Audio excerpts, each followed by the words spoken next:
예, 날씨가 갑자기 추워져가지고 좀 많은 분들이 옷이 두꺼워지신 것 같습니다.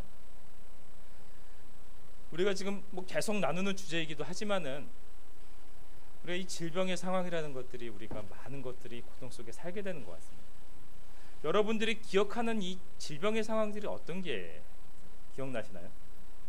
뭐 최근으로 따지자면 뭐 신종플루라든가 뭐 메르스라든가 뭐 그런 어떤 여러 가지 독감들 종류들이 있었지만 그것들이 뭐 전 우리나라를 또 세계를 그렇게 뒤흔들 만큼 그런 영향력을 끼치지는 않았던 것 같습니다. 좀 나아가면 1900년대 초반에 스페인 독감은 유럽의 인구 중에 수천만 명이 그것으로 인해서 죽었다고 할 만큼 그 유럽 지역에서 맹위를 떨쳤던 그런 질병이었습니다. 그리고 좀 더 넘어가면은 중세 시대 패스트는 유럽 인구의 3분의 1 이상을 줄여버렸다고 할 정도로 엄청난 영향을 끼쳤던 질병들입니다.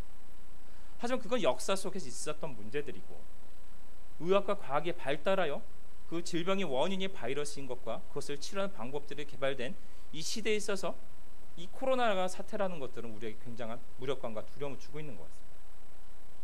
치료 방법은 뭐 어떻게든 치료를 하고는 있지만은 예방할 방법이 없다는 것들이 바로 이 모든 혼란의 원인이 되고 있습니다. 팬데믹이라고 또한 이 전 세계를 다 휩쓸고 있는 것들로 인해서 우리나라뿐만이 아니고 각 나라가 서로 간에 국경을 닫아버리고 교역이 중단되고 바로 일상생활이 중단되는 우리 모든 일상생활이 제한되는 일들이 벌어지고 있는 것이 우리 현실이라는 뜻입니다. 결국 세상적으로 이 질병으로 인하여 많은 것들이 변화되고 있는 것들을 보게 됩니다. 근데 이것은 세상뿐만 아니라 교회도 마찬가지인 것 같습니다. 과거에 대형 교회들 같은 경우는 자신의 교회의 방송국들을 가지고 예배 실황들을 생중계하고 또한 지역들의 예배 처소들을 만들어 놓고 그곳에 모여서 영상으로 예배를 드리는 모습들을 봤습니다. 그러나 웬만한 다른 교회들 같은 경우는 그런 시설도 되지는 않지만 또한 모여서 드리는 예배의 그 중요성들을 강조하다 보니 온라인 예배라는 것들은 사실은 우리들에게 있어서 고려되지 않았던 부분입니다. 그러나 이 팬데믹이라는 것, 이 질병이라는 것으로 인해서 모든 교회들이 어쩔 수 없이 온라인 예배를 할 수밖에 없는 상황들이 벌어졌고 처음에 그처럼 여러 가지 논란을 이뤘음에도 불구하고 지금에 와서는 어느 정도 각 교회들이 그게 일상적인 모습처럼 보일 정도로 변화된 상황이 되었다는 것입니다. 결국 이 질병의 상황은 이것이 언제 정확히 끝날 수는 알 수는 없지만 사회를 변화시켜 놓고 교회를 변화시키는 일들이 벌어질 것으로 예상이 되어집니다. 이 변화 상황 속에서 교회들이 이 변화된 사회를 제대로 따라잡지 못한다면 굉장히 큰 어려움을 겪을 것이라는 이야기입니다. 하지만 어떤 상황 속에서 우리가 절대로 포기해서는 안 되는 가치와 절대로 놓쳐서는 안 되는 본질적인 것들이 있음을 기억해야 합니다. 그런 삶으로 바라볼 때 우리에게 가장 모범이 되시는 분은 바로 예수님이었습니다. 그분은 비교적 짧은 33세의 삶을 이 세상에서 사셨습니다. 또한 그 가운데서도 실질적으로 사역을 하신 것은 불과 3년밖에 되지 않습니다. 그러나 그의 마지막에 그를 통한 고백은 내가 다 이루었다라는 것이었습니다. 예수님은 사실 많은 일들을 하셨습니다. 많은 사람을 찾아가 그들을 치유하시고 말씀을 전파하시며 또 그들에게 복음 필요한 자들에게 전해 그들을 회개케 하셨습니다. 하지만 아직도 예수님 앞에는 더 수많은 도움이 필요한 자들, 아픈 자들, 복음이 필요한 자들이 있었습니다. 그럼에도 불구하고 예수님은 마지막 자신의 삶을 돌아보며 다 이루었다라고 고백하며 마지막 숨을 거두셨습니다. 어째서였습니까? 많은 것들이 눈앞에 있지만 많은 일들이 나를 기다리고 있었지만 그 중에서도 자신의 본질적인 것을 깨닫고 있었다는 것입니다. 나에게 가장 중요한 것이 무엇인지 알았습니다. 그것에 가장 핵심적인 것은 바로 하나님과의 관계 속에 살아가셨기 때문입니다. 아무리 바쁜 중에서도 예수님께서는 마가복음 1장 35절 새벽 아직도 밝기 전에 예수께서 일어나 나가 한적한 곳으로 가서 거기서 기도하시다. 하나님과의 관계에 게을리하지 않으셨습니다. 자기 사명을 점검하셨습니다. 바로 어떤 상황 가운데서도 힘든 상황 속에서도 지치고 피곤한 상황 가운데서도 바로 하나님과의 관계 속에서 자신의 뜻이 아니라 하나님의 뜻을 받아 그것을 지키고자 하는 일들을 하셨다라는 거죠. 그래서 그 수많은 혼란과 여러 가지 어려움 가운데서 자신의 사명만을 위해서 나가셨습니다. 결국 하나님을 통하여 그 사명 받은 사명, 바로 인류를 죄로부터 구원하기 위하여 십자가를 향해 걸어가는 사명 가운데 부족함이 없이 나아가셨다는 뜻입니다. 결국 본질 속에서 예수님이 하셨던 것처럼 우리가 눈앞에 많은 것들이 우리를 혼란스럽게 만들고 있습니다. 세상의 것들이, 질병이, 경제적인 문제가, 그 모든 것 속에서 사실은 하나님 앞에 나오기를 힘들게 만들 때도 있음을 보게 됩니다. 하지만 예수님이 바로 하나님 앞에서 자신의 삶과 자신의 모든 삶을 맞춰가지고 자신의 모든 사명을 맞추고 살았을 때 자신의 모든 사명을 감당했던 것처럼 우리도 이 세상 속에서 우리가 가장 중요한 것들, 우리 삶을 통해 이루어야 될 것들을 우리가 방향을 잃지 않고 나아갈 수 있는 길은 하나님 앞에 우리 모든 것을 맞추고 살아가는 길이라는 뜻입니다. 그러기 위해서 많은 어려움들이 사실은 우리 앞에 있을 것입니다. 오늘 본문의 말씀을 좀 같이 살펴보겠습니다. 오늘 우리가 함께 읽은 본문은 중풍병자에 대한 본문입니다. 2장 1절을 보면 수일 후에 예수께서 다시 가버나움에 들어가시니 집에 계시다는 소문이 들린지라 라고 말하고 있습니다.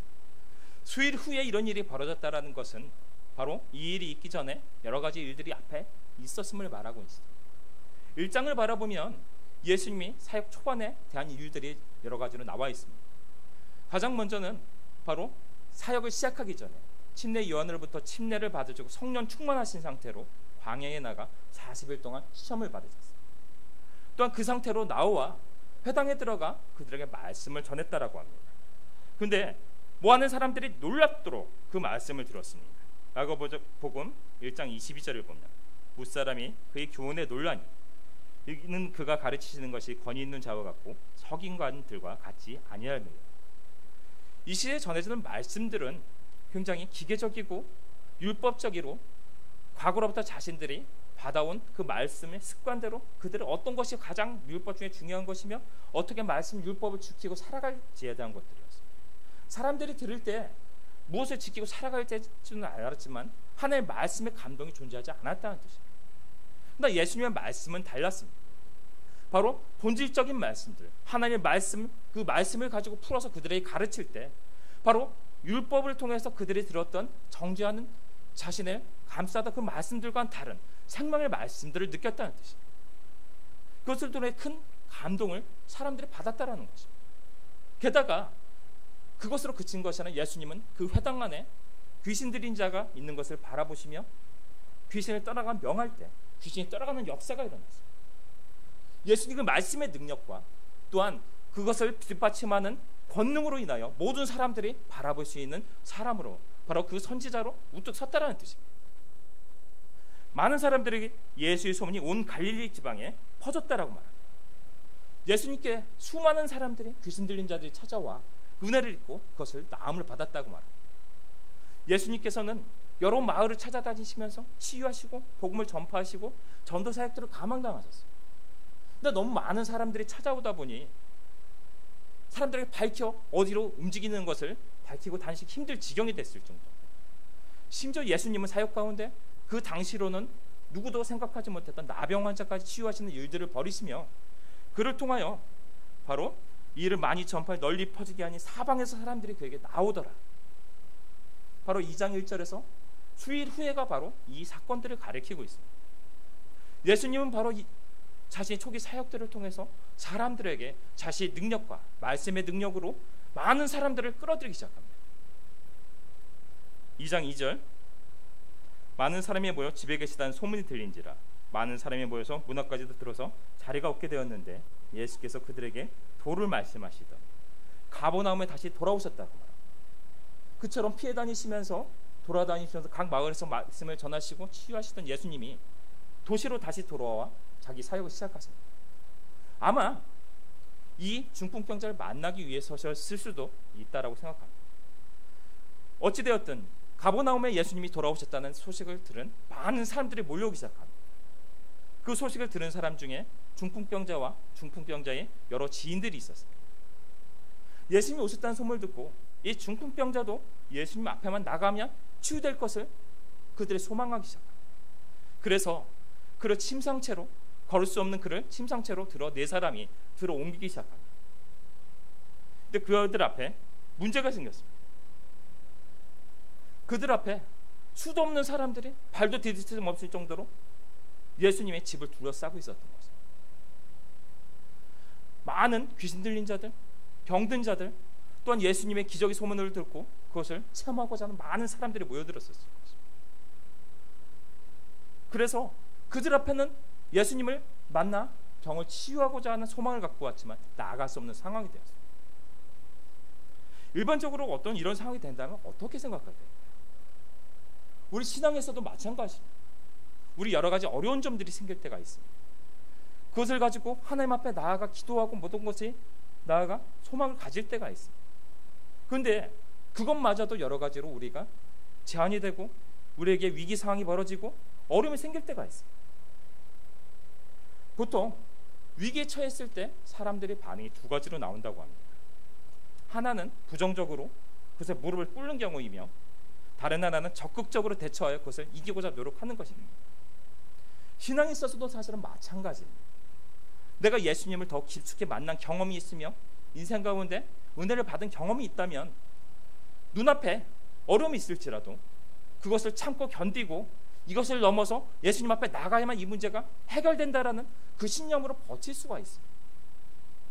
하지만 내가 예수님을 깊숙이 만나지 못하며 피상적으로 알고 그 예수님을 은혜를 경험한 적이 없는 사람들 같은 경우는 잠시 기도를 하다가도 나에게 여러 가지 어려움들이 생기면 바로 그 언덕을 넘어야만 예수님이 계시는데 포기하고 말아버린다는 것입니다. 우리가 어떤 신앙이 필요해요? 예수님을 경험하고 예수님 앞에 그 모든 것을 아려 나갈 때 그 모든 것의 해결의 열쇠가 예수님 앞에 있음을 우리가 고백할 수 있는 신앙이 되어야 그 모든 것을 이길 수 있는 힘이 우리에게 있다라는 것입니다. 오늘 네 사람 앞에 이 중풍병자를 맨 네 사람 앞에 난관이 생겼습니다. 나아갈 수가 없습니다. 나아가야 문제가 해결될 것인데 갈 수가 없습니다. 포기해야 될까요? 이들은 그렇지 않았습니다. 그들은 천장을 뜯는 일을 감행합니다. 지붕으로 올라가 천장을 뜯었습니다. 아마 주변에서 난리가 났을지도 모릅니다. 집주인이 욕하며 그들을 비난했을지도 모릅니다. 그렇지 않아도 주변에 모두 혼란 가운데 있는데 그들이 하는 행동을 바라보며 사람들이 비난하고 욕했을 것입니다. 하여 그들은 아랑곳하지 않았어요. 지붕을 뜯고 침상채 예수님 앞에 그를 내려놓았다고 말합니다. 어째서일까요? 마가복음 2장 5절을 보면 이렇게 말합니다. 예수께서 그들의 믿음을 보시고 예수께서 그들의 믿음을 보셨다라는 것입니다. 어떤 믿음입니까? 바로 눈앞에 어떤 것이 우리를 막을지라도 예수님 앞에 나가야만 이 기회를 절대 우리가 놓칠 수 없다라는 것입니다. 예수님 앞에 나가야만 이 문제가 해결될 수 있다. 나가기만 하면 이 문제가 해결됐는데 우리가 이 사람이 막고 있다는 이 문제만으로 우리 난관이 있다는 것만으로 예수님 앞에 나가는 우리를 막을 수 없다라는 믿음을 가졌던 것입니다. 그들은 주변의 어떤 시선 속에서도 상관없이 천장을 뜯는 일을 감행합니다. 그리고 예수님 앞에 그를 내려놓는 것입니다. 그런 믿음을 그들에게 보였습니다. 어떤 상황 속에서도 바로 예수님을 만나기만 하면 이 문제 해결될 수 있음을 그들이 믿고 있었다는 뜻입니다. 우리에게 여러 가지 어려움들이 있을 때 바로 예수님 앞에 나오는 것들이 너무나 힘들다고 느껴지는 그 순간만 무엇이 필요할까요? 바로 뚫어내는 신앙이 필요하다는 것입니다. 뚫어내는 믿음이 필요하다는 것입니다. 문제의 모든 해결책의 열쇠는 바로 예수님 앞에 있다는 것입니다. 우리가 세상에서 어렵다고 힘들다고 말을 하면서 세상에서 해결되지 않는 문제들을 가지고 고민하고 낙심하고 좌절하면서 정작 예수님 앞에서 나가기 힘들어하는 모습들이 나타나고 있습니다. 그러나 우리에게 필요한 것들 바로 예수님이 인정할 만한 믿음, 바로 예수님을 온전하게 믿기 때문에 나가기만 하면 우리 문제 해결될 수 있음을 신뢰하기 때문에 어떤 상황 속에서 뚫고 나가는 그 믿음으로 한 예수님 앞에 나갔을 때 그 문제가 해결되는 역사가 이들에게 일어났다는 이야기인 것입니다. 이들이 가졌던 바로 그 믿음이 이런 것이었습니다. 또한 이들을 통해서 볼 수 있는 것은 중풍병자는 사실은 예수님 앞에 나가고 싶어도 나갈 수 없는 자였습니다. 혼자서는 나갈 수 없었습니다. 그때 바로 그 연약하여 나갈 수 없는 자, 바로 믿음의 동력자들이 예수님에게 붙잡고 나아갔습니다. 이 시대 속에서 많은 연약한 자들이 있습니다. 우리 뚝성 공동체는 어떨까요? 마찬가지로 여러 가지 연약한 자들이 있습니다. 그들이 연약하여 하나님 앞에 나올 수 없을 때 그들을 향하여 믿음이 연약한 자라고만 우리가 정죄하고 있어야 될까요? 그들을 붙잡고 우리가 바로 그들에게 네 사람의 천장을 뚫은 믿음으로 예수님 앞에 내려오는 자들이 되어야 할 것입니다. 그들을 도와주며 내가 그들을 도울 때 바로 우리 공동체가 바로 사람으로부터 소망을 얻는 공동체가 될 것이며 내 어려움 가운데 남이 나를 향하여 바로 나를 예수님 앞에 내려놓는 자들이 되어줄 수 있다는 것입니다. 바로 이든 예수님 앞에 나아가야 되는 믿음과 바로 연약한 자를 예수님 앞에 내려놓는 사랑의 힘으로 예수님 앞에 나아갈 때 바로 이들의 믿음을 인정하시고 그들 가운데 치유의 능력을 예수님께서는 허락하셨다는 것입니다. 바로 이처럼 이 어려운 가운데 주님을 간절히 더 붙잡고 우리 앞에 예수님 앞에 나가기를 막아버리는 그 모든 난관을 뚫을 수 있는 모든 걸 뚫고 나아가 예수님을 기어코 만나게 말겠다는 그런 믿음으로 나아갈 수 있는 성도 여러분 되실 수 있기를 기원합니다. 2장 5절을 보면 근데 또 이렇게 말씀하세요. 예수님께서 그들의 믿음을 보시고 중풍병자에게 이르시되 작은 자야 너의 죄사함을 받았느니라 하십니다. 물론 예수님께서는 이들의 간절한 상황과 믿음을 보시고 이 중풍병자를 치유해 주십니다. 근데 그 말씀하시는 것이 좀 다른 것을 보게 됩니다.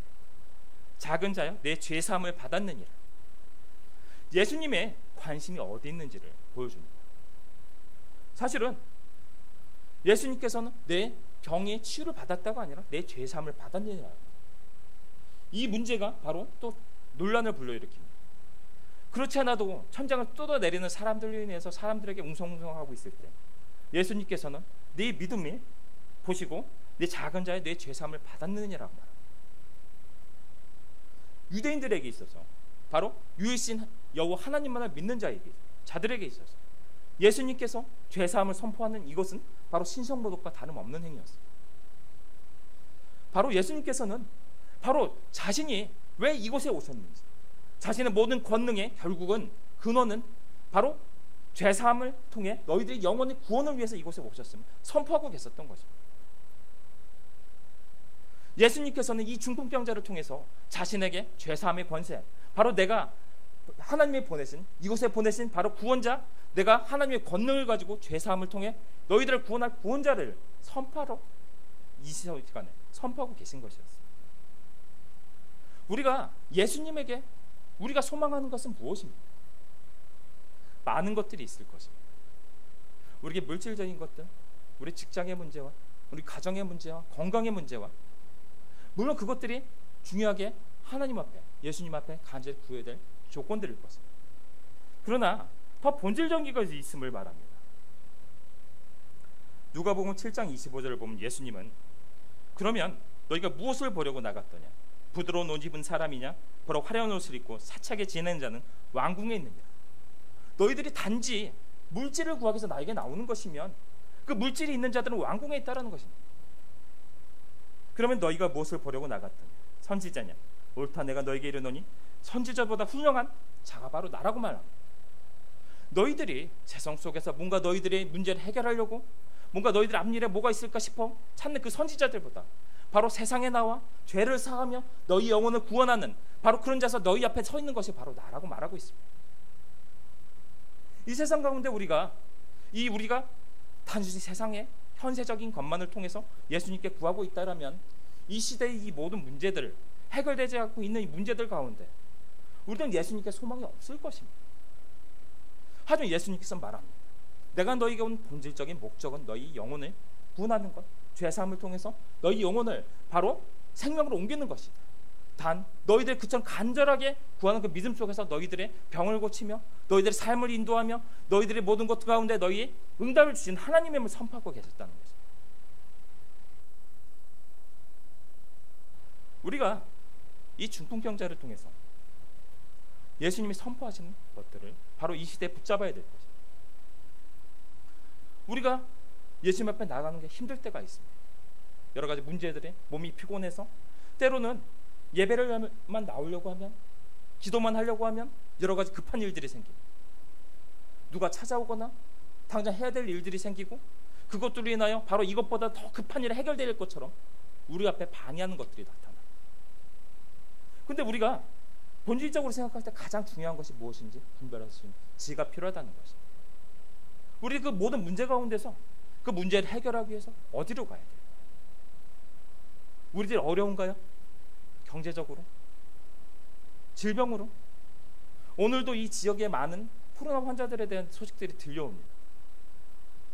또 어디 중학교에서 코로나가 발생했다고 애들이 다 하교시켰다는 이야기들이 들려옵니다. 우리들이 세상 속에 살기가 너무나 두렵고 어렵고 힘듭니다. 이런 사건들이 퍼질 때마다 우리들이 이 세상이 언제나 회복될까 두려워하게 됩니다. 그럼 우리 어떻게 해야 될까요? 두려워하면서 우리가 그냥 근심하면서 살아야 할까요? 그 문제의 해결은 결국은 주님 앞에 있다는 뜻입니다. 무엇이 다 주님의 뜻인지는 알 수 없을 것입니다. 이 질병을 통해서 결국은 이 세상을 어떻게 끌고 가서 하나님의 뜻을 이루어갈지는 우리는 알 수는 없습니다. 그러나 우리가 그 가운데서도 결국 소망을 품을 수 있는 것은 그 모든 난관을 뚫고 가장 중심적으로 나아가 본질적으로 붙잡아야 될 것은 예수님이라는 뜻입니다. 그 예수님을 붙잡을 때 우리 안에 소망이 생긴다는 것입니다. 혼자 나갈 수 없을 때라면 바로 우리 주변에 같이 도와주는 동력자들이 필요할 것입니다. 우리가 동력자들이 되어주기 원합니다. 내 주변의 사람들이 힘들고 어려워 쓰러져 있을 때 그를 붙잡아 바로 주님 앞으로 끌고 와 같이 기도하는 자들이 되어야 할 것입니다. 그렇게 하여 우리 공동체가 회복될 때 그 사람이 한 사람이 회복되고 또한 내가 어려운 그 상황 속에서 같은 공동체 안에 회복이 되어질 때 응답받는 일들을 통해서 은혜가 우리 안에 내어질 때 우리는 더 큰 문제가 있어도 눈앞의 문제보다는 더 크신 하나님을 바라보며 이겨낼 수 있게 되는 것입니다. 그것보다도 본질적으로 예수님께서 우리에게 주신 그 구원의 그 힘을 구원에 대한 예수님의 능력을 믿으며 우리가 구원으로 나가야 될 것입니다. 구원으로 나간 백성이 바로 간절히 주님 앞에 구할 때 현실에서 바로 우리의 삶을 인도하시며 응답하여 주시는 삶의 축복도 이루어진다는 뜻입니다. 더욱더 주님 앞에 나오기를 힘쓰는 성도 여러분 되시기를 원합니다. 간절히 모든 난관 속에서도 난관이 있어도 뚫어내는 예수님만 붙잡으면 해결할 수 있다는 굳은 믿음으로 나아가 예수님의 은혜를 받을 수 있는 성도 여러분 되시기를 예수님의 이름으로 축원합니다. 기도하겠습니다. 하나님 아버지